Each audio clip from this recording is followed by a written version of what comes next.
Hello and welcome to KSP AD ASTRA. Yeah, I am back in Kerbal Space Program 1. I know that I've been starting series left and right for the last year or two, but most of that has been due to how dissatisfied I am with Kerbal Space Program 2.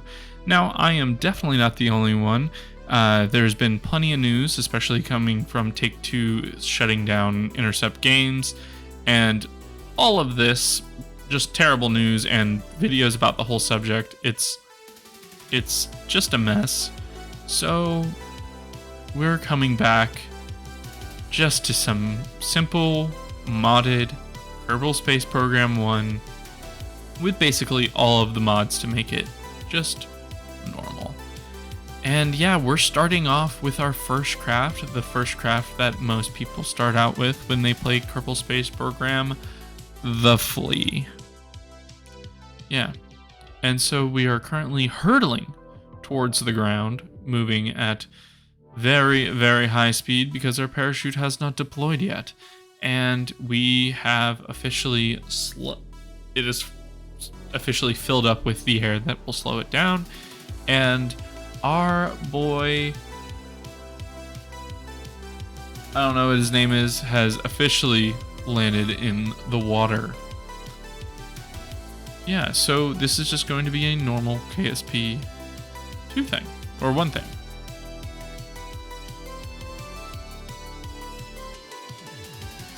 Yes, and like that says, this is part 1 to the Mun. Now, this series is called Ad Astra. Now, that means to the stars in Latin, and when I was coming up with the name for this series, I was like, oh yeah, maybe it should be KSP to the stars. And then I was looking around at names of like popular sci-fi movies and stuff like that about spaceflight, and Ad Astra came up. I know it's not like the best one, but Ad Astra came up, and I was like, oh, what does Ad Astra mean? And it means to the stars, and I thought that was perfect. Yeah, so here we are, creating a circular orbit with this mission. It'll be our first Kerbal into orbit. I made it an official orbit, and then I decided to deorbit it quite quickly, mostly because this craft probably wouldn't make it through the atmosphere if I didn't, because it is has no heat shield, and now it is flipped forward and is currently careening through the atmosphere, going way faster than it ever should through in a very hot situation. And I doubt that in real life that would have worked out as well as it did. And especially going nose down and then flipping over like that probably just absolutely broke whoever the hell that is in the cockpit's back. Now here we are with Libya 1. Which is sitting on top of a Triton 1, which is the rocket that we are using to fly Libya 1 into space. And this is our first mission using like some of the stuff that's not at the very beginning of the tech tree, which is pretty nice. It's entirely designed to just go suborbital, get some science done, and then basically just report back to what we're going to do. I also meant for it to launch a satellite out the side, but ended up never launching because somehow it burned up in the upper atmosphere.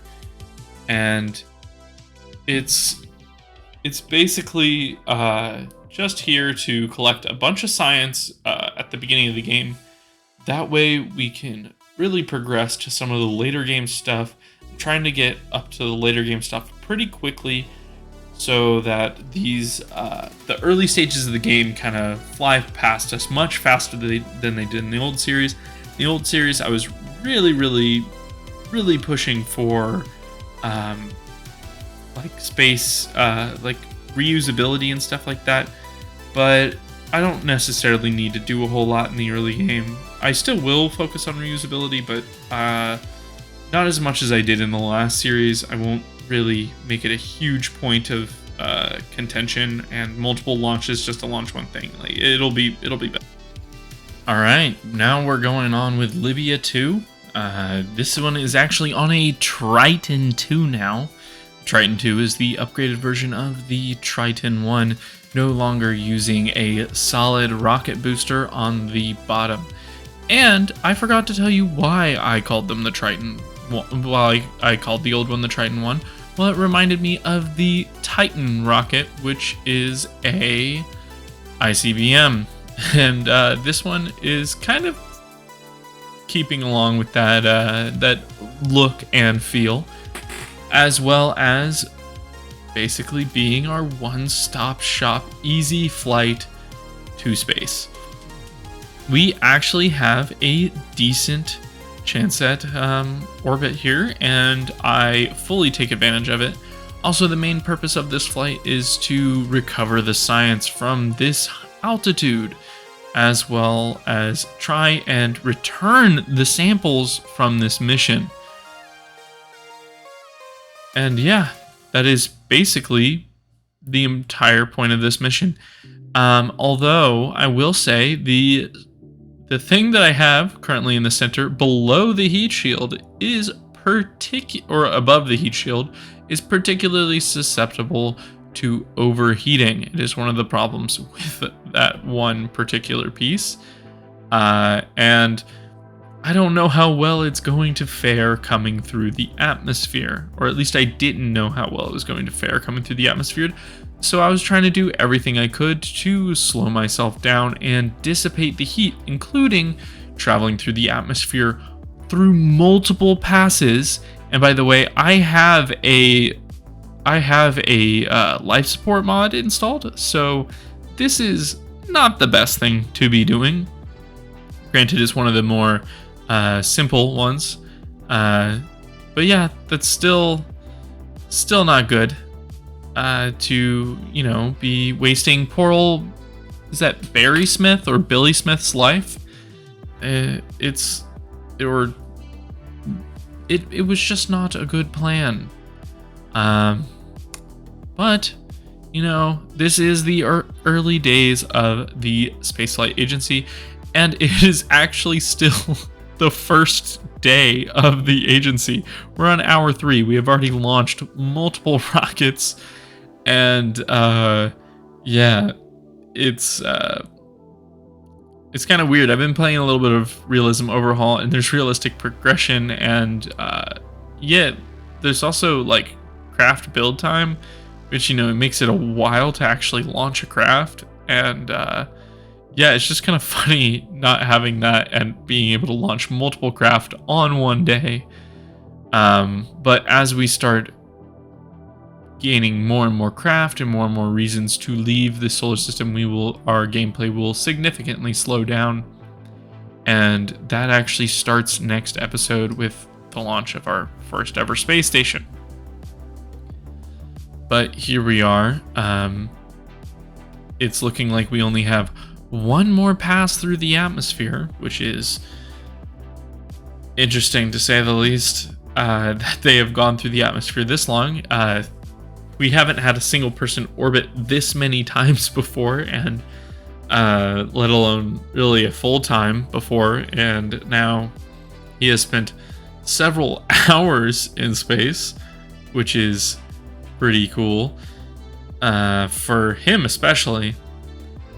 Now we are currently going through the atmosphere. The ablator is currently taking the brunt of the heat, but that will not be the case for long. As you can see, the Science Junior is currently heating up quite a bit, and I'm trying to dissipate the heat, trying to get it at the best angle possible, and it just wasn't happening. And then I couldn't pull it out of this, but thankfully we broke our poor guy's back again. And here we are with the Pallas 1 on top of a Triton 2. The Pallas 1 for Celestial Com, which is a fictional name that I asked ChatGPT to come up with for a business. They also came up with a bunch of other stuff for the business, but that's not particularly important right now. But I will have that information listed down in the description if you'd like to see it. If you'd like to see anything about Celestial Com. and I will have them as a reoccurring basically entity for the game, and I'll have ChatGPT come up with things for me to launch for them and things like that, as well as maybe anyone who comments. Why not? There we go. That is separation of the first stage. It is currently speeding through the upper atmosphere, and we are going to get out of the atmosphere really quick before we start to actually angle ourselves into the correct trajectory. I don't know. But yeah, we're angling ourselves down so that we can actually, take a more efficient path to orbit. Our purpose is to get to that purple orbit that you see right there on screen. That purple orbit is where we are heading. It is currently in low Kerbin orbit. And yeah, it's basically just going to be communication satellite. I did get a contract for it, but I felt like coming up with a cool, interesting one would actually be much more interesting, to say the least.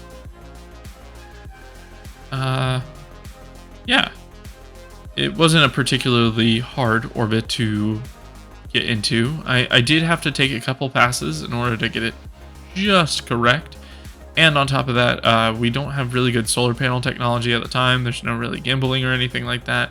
It is just the tiniest little solar panel that is sitting on the front of the rocket. And yeah, it is not the best. But it is allowing us to actually do science and data and things like that, and be a successful communication satellite. So, I'm currently recording this the day after Starship landed itself in the Indian Ocean for the first time, which is pretty cool. The whole thing where the fin was like practically melting off is also pretty cool. And yeah, I just wanted to get that little bit in here because I thought it was so cool, and I also kind of wanted to date, like, when, granted this video is coming out tomorrow, but still I wanted to, mention that in there because it was just so cool. It was just the whole thing was cool. But yeah, here we are, basically maneuvering our ship into the correct orbit so that we can take advantage of this contract. I also extended the one of the antennas. There are 2 on board, and it also has some science equipment on board because I thought, hey, why not get some extra science while it's up there? But yeah, that is basically why it is doing all of the things it's doing. And I just realized that I had set the speed for this completely incorrect. It was at 2 times speed when it really should have been much faster. But that is okay, because I just sped it up to 8 times speed, and we will take back the missing time, because these should be at roughly 5 times speed. Now, we are almost in a perfect orbit around basically Kerbin, and I will be just changing it up just a little bit so that we can get a hold of this contract. Now, I did just need to increase it just a slight bit over here, and that is pretty much all I need to do.